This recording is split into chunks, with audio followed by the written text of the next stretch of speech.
Welcome to this second session in the Tutor to You Sociology A Level catch-up lesson on socialisation. In this session we'll be looking at primary socialisation. In this session we're going to look briefly at the role of the family in conducting primary socialisation before examining the different theoretical views of primary socialisation. With family being one of the most popular topic options for A Level Sociology, we're going to focus on that area of the specification in this video, evaluating the effectiveness of primary socialisation. Now, the family plays an important role in the primary socialisation of children, with the family acting as an agency of socialisation that teaches children the norms and values specific to their family, what are called particularistic values, and to wider society. Through the family, we learn to communicate with others through language. We learn aspects of our culture and the norms and values of wider society, often through rewards for positive behaviours such as praise or for sharing with others, or through sanctions for negative behaviours, being told off for behaving badly. Each of the different theoretical views suggests that primary socialisation serves a different purpose, and we'll begin by looking at the functionalist view. There are two key theorists here to look at, G.P. Murdoch and Talcott Parsons. In his research, Murdoch suggested that primary socialisation, or as he referred to it, education, was a universal function of the family across different cultures. Parents would teach their children how to act in certain situations and give them basic knowledge about their culture and what the values of society were.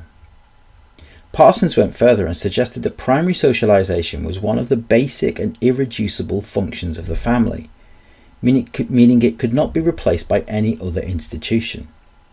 Both suggested that family helped with the process of being socialised into a value consensus, which had benefits for individuals and for wider society. For the individual, they'll be able to fit into society and assume a role when they were ready, whilst for society it guaranteed the stability of social norms as they were passed from one generation to the next, and this helped society to function harmoniously.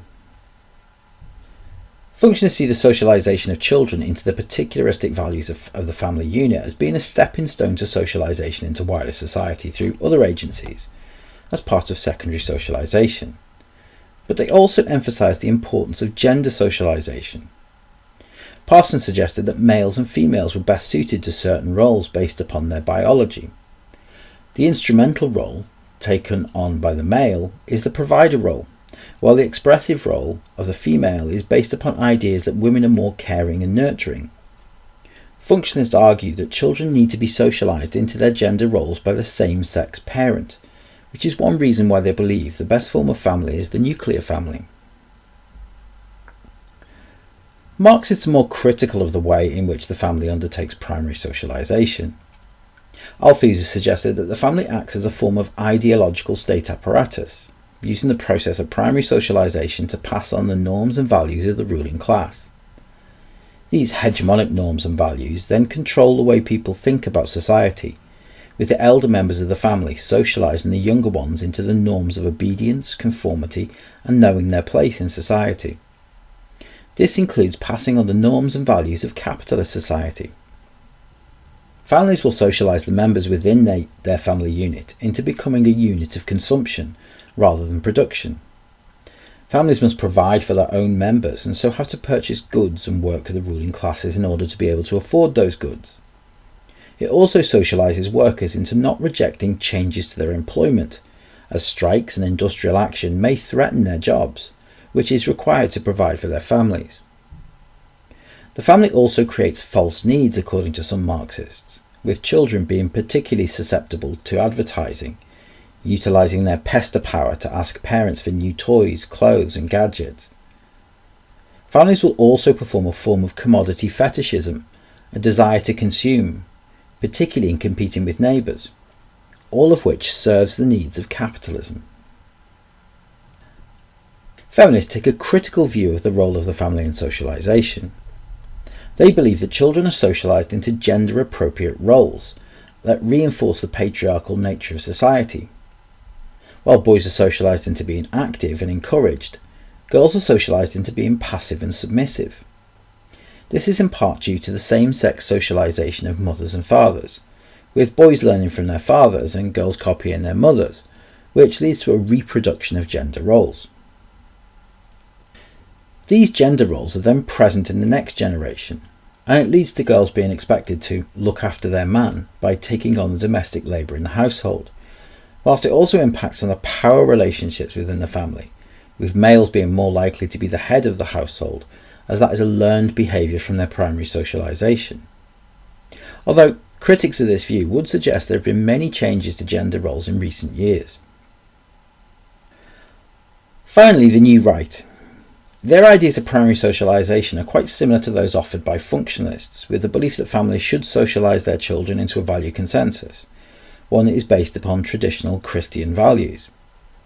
However, they suggest that in failing to adequately socialise children into the value consensus society, some parents have contributed to the emergence of an underclass in society. Lone parents are more likely to be targeted as being unable to provide adequate socialisation due to the fact that they do not have parents of both sexes to perform adequate gender socialisation. As the majority of lone parent families are headed by females, the new right suggests that they are to blame for not adequately socialising their sons into values such as personal responsibility and hard work. This leads to a generation of welfare-dependent males that are not contributing towards society. But this view has been roundly criticised by other theorists, suggesting that a lone parent can perform adequate socialisation, and that the problems of welfare dependency are based upon the lack of opportunities for those from lower social classes.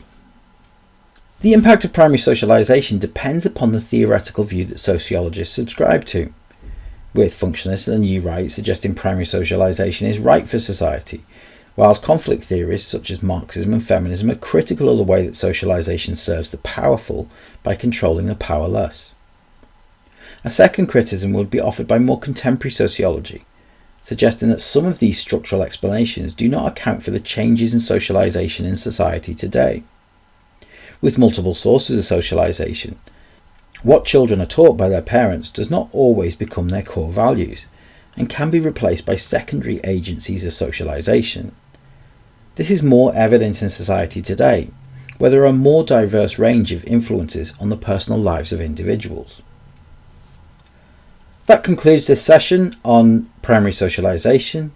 Next, you'll be asked to complete the connection wall activity in the link below, where you have 16 terms and you need to organise those into groups of 4 based upon what you've learnt in this video. When you've completed that, we'll move on to our third session on secondary socialisation, looking at education. See you soon.